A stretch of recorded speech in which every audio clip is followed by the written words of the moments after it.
Kamusta, Gemini? Welcome to Like a Tarot. Alamin natin kung ano message ng mystical card at angel number mo. Connected pa rin ito sa buhay mo para magkaroon ka ng kaalaman, advice at saka idea. Kukuha muna ako ng 2 mystical cards at mamaya ay 2 angel number. Babasahin ko sa inyo ang meaning ng cards na ito para mas detalyado.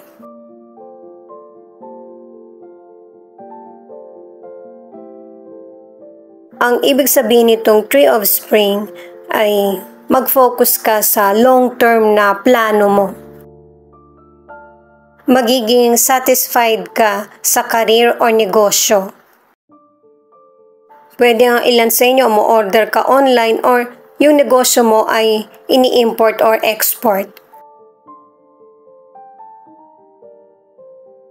Itong 10 of Spring, ibig sabihin marami kang responsibilidad at pinapayuhan ka na maghinay-hinay.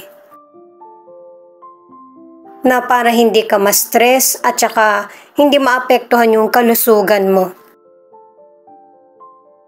Magiging successful kasi yung karir mo o kaya negosyo, pero mawawalan ka naman ng time sa sarili mo kaya matutunan mong balansehin ito.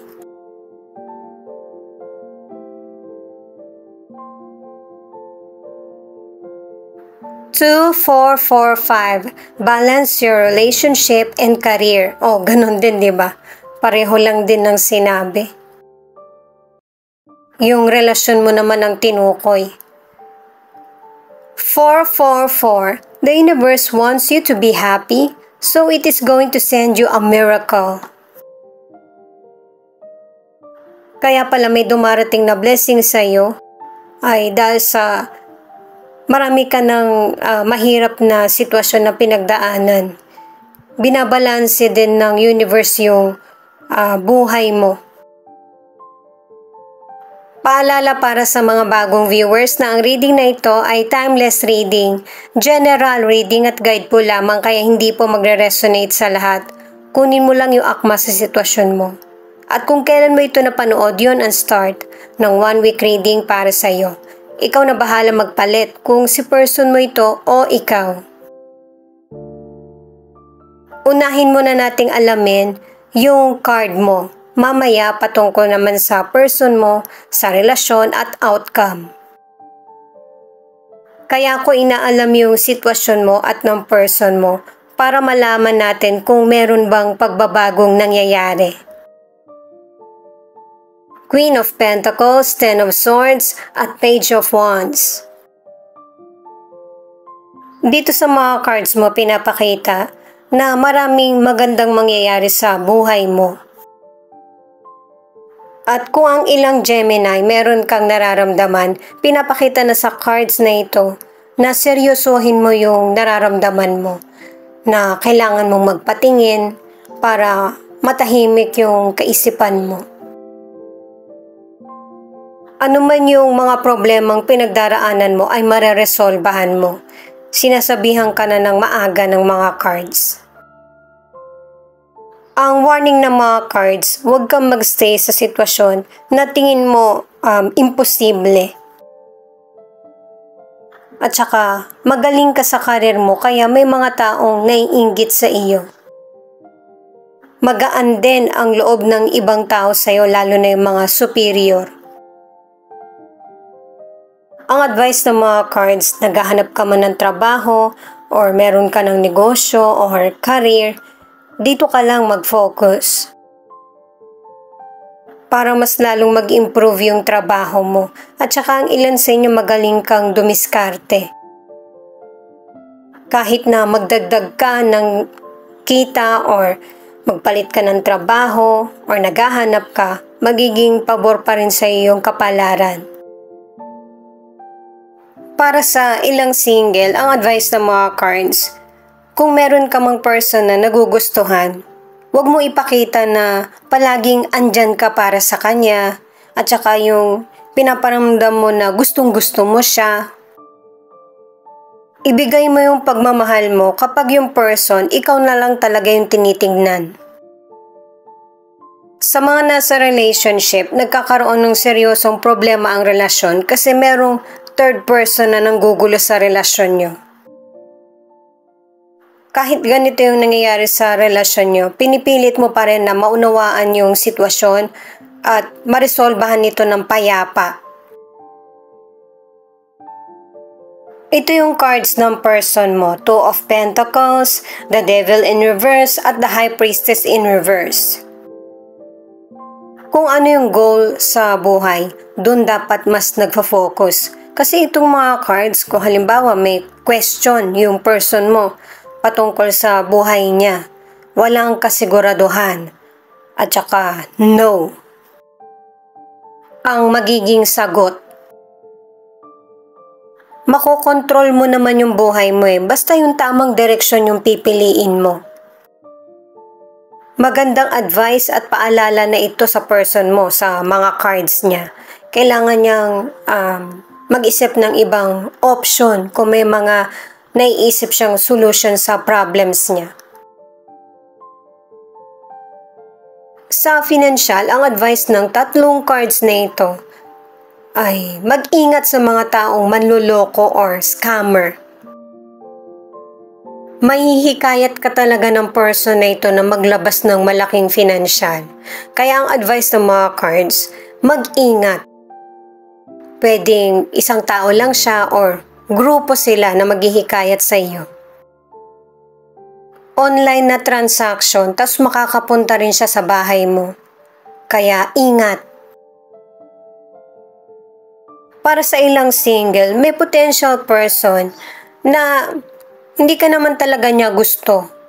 Na-challenge lang siya kung mapapasagot ka ba niya. At ang advice ng cards, huwag mong ibuhos lahat ng pagmamahal mo or yung pagkagusto sa person na ito para hindi ka maloko. Magaling siyang magsalita. Mapapaniwala ka. Sasabihin ko ito sa'yo para makapag-ingat ka at hindi mangyari na yung potential person, marami siyang sekreto. Lalo na meron siyang pamilya. Mas pipiliin niya yun kaysa sa iyo. Ang ilan na nasa relationship ay walang time at saka hindi rin romantic yung relasyon nyo.